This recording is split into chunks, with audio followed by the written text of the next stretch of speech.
Please Sameer, जोपर्यंत आपल्या आरतीचं लग्न होत नाही ना तोपर्यंत मला कसले शब्दात गुंतू नको रे समीर. समीर, लग्न होतं तुला सर्व काही सांगेल. अरे सॉरी दादा, अरे चुकलंय माझं, मला क्षमा कर.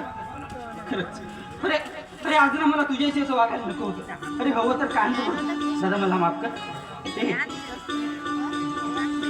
पण दादा, खरी आपण गरीब आहोत. मग माझ्या लग्नाची एवढी तयारी कशाला? अगं वेडी बाई, अगं आपण गरीब असलो म्हणून काय झालं? सदानंद श्रीमंत घराण्याच्या पार्टीचा आहे ना. अगं मग त्याला शोभेल असं आपल्याला करायला नको होतं. शेवटी आपण मुलीवाले आहोत. सोना सगळे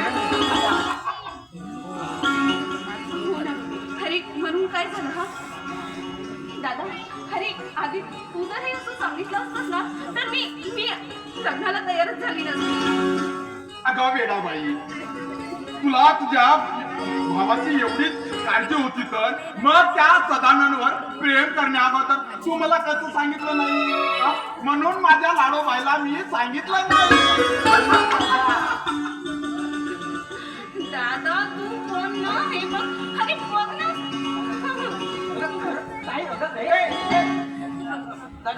हो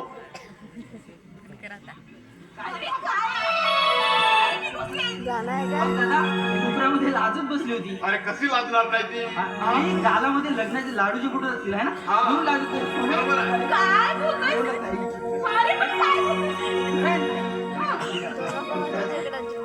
दादा आपली ताई किती खुश दिसत आहे ना. हो ना. पण दादा बघ ना, वातावरण किती प्रसन्न आहे ना, आणि आज आपली ताई लाजत आहे ना, ती किती गोड दिसते ना खरंच. काय सांग. पण दादा या आनंदासोबतच ना एक दुःख सुद्धा आहे रे. ते बघ ना, काही दिवसात आपली ताई लग्न करून आम्हाला सोडून जाणार. होणारे सगळी. मग तिची फक्त केलेली माया नेहमी लक्षात राहते. तुला माहिती आहे, अरे मी त्या ईश्वर चरणी नेहमी प्रार्थना करेन की प्रत्येक भावाला आपल्या ताईसारखी ताई मिळाली. पण हे बघ दादा, माझी ताई म्हणजे लाखात एक आहे, होय ना. आणि तिची माया खरंच खूप नाही. आणि ते ताई कसं सांगू?